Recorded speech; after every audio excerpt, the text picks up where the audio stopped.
Rightio guys, so we've arrived here in Washington DC. This is my room at the Generator Hotel in Washington, the avant-garde artwork.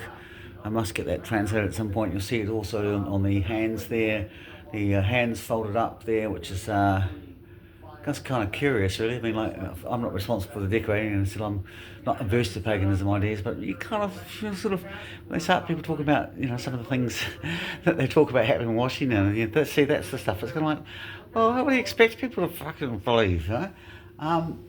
Anyway, so I'm looking across this beautiful building across the road, which we'll find out a little bit more about it. But this is basically the plan of attack. So what we do is the generator is basically about there. So the DuPont circle is there. Remember, like with the company DuPont, so again, I haven't even realised the family connections, but we'll have a look at that and see what we find there. And again, we'll start doing some family connections and history there. And these are the metro services there. So basically, but I'm not going to do that. I'm going to do this all on foot. And the scale, to give you an idea about that, is about 1 mile there. So basically what we do is we go walk half a mile down there,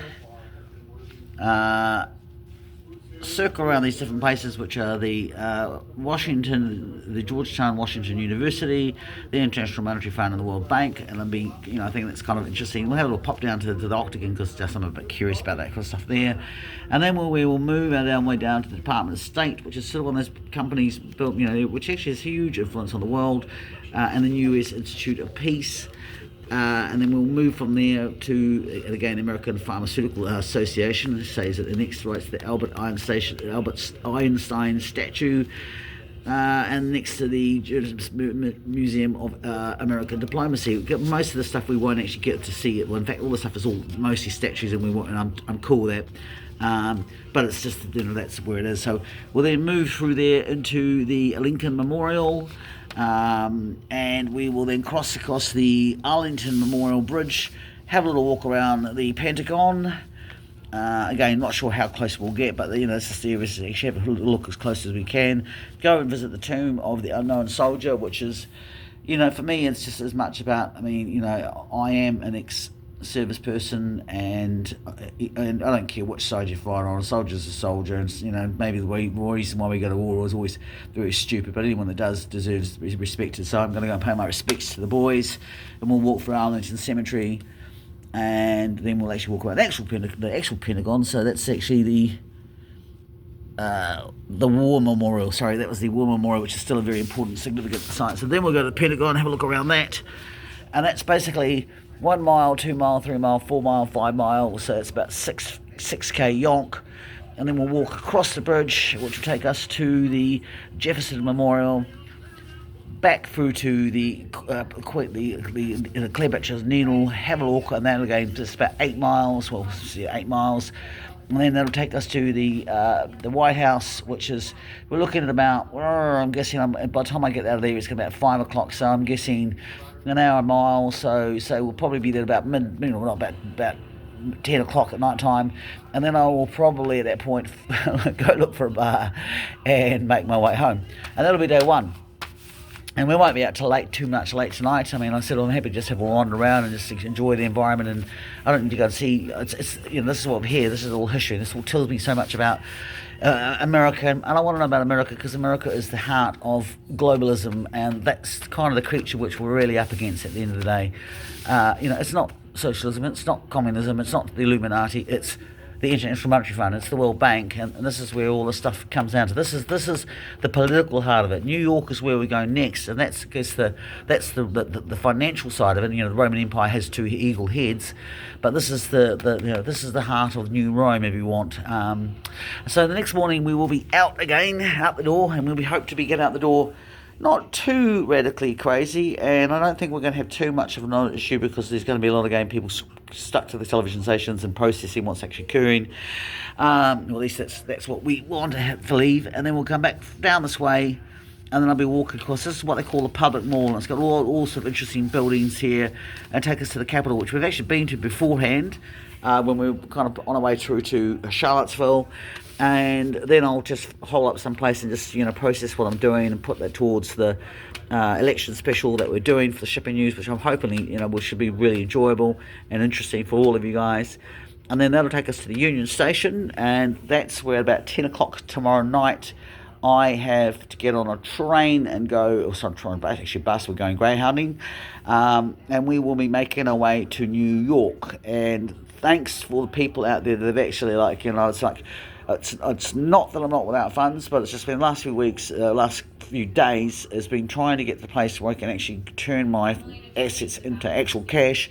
It's been a bit difficult, and it's just been good. Thanks you guys for, for those who've actually helped out, because it's, this is, to me, I've come a long way to do this, and you actually allow me to do this, and I really, really appreciate it. So I hope I give you value for money, and that I actually, I'm not disappointing you in any way. So we'll be going to New York, and we'll spend about 2-3 days there, probably 2 days from your viewpoint, because the day's going to be getting to doing the domestics. And then we will be on our way to Scotland, and we'll see what happens here. Let's get out of the USA. It's been great. But anyway, let's have a quick look on the back. See if there's anything here interesting. There are some of these places here which I do a lot. I'm interested, like Logan Circle and DuPont Golden Triangle. Most of these places where there's some kind of plaza or so on, it's going to tell you a little bit about families and power history, and there should be some sort of legends or heraldry which will be able to help me dissect and process all of this stuff. And again, what I try to do when I'm doing this process is find the legends, find the names, find the architects, find the dates, and then from that, not just extrapolate a whole bunch of, that looks like the Mark of Satan. First of all, I don't really actually believe in the Mark of Satan. I believe in stupidity of humans who use organisations.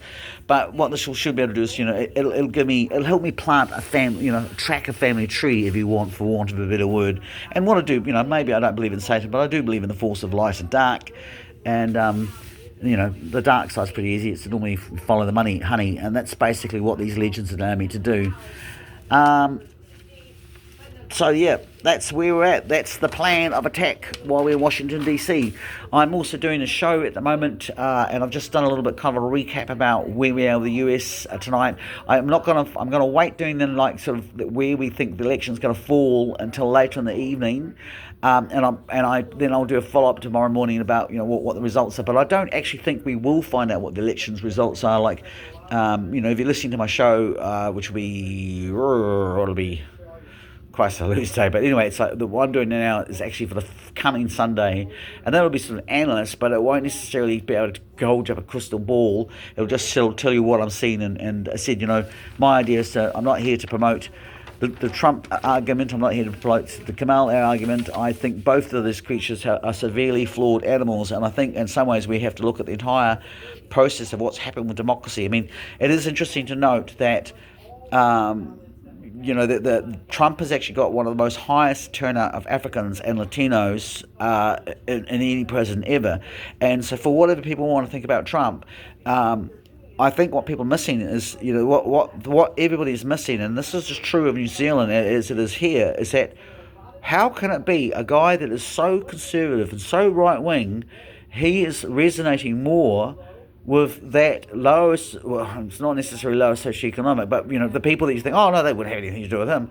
Well, that's because basically what the issues that are being promoted by the other option, the neoliberal option, and which is heavily wrapped itself up in the cotton of identity politics, doesn't actually reflect the real life needs and practicalities of that audience that's actually listening to Trump. They're going, we don't care about fluff and rainbows and farting cream. What we care about is there going to be food on the table? Can we actually afford to have the electricity turned on this month?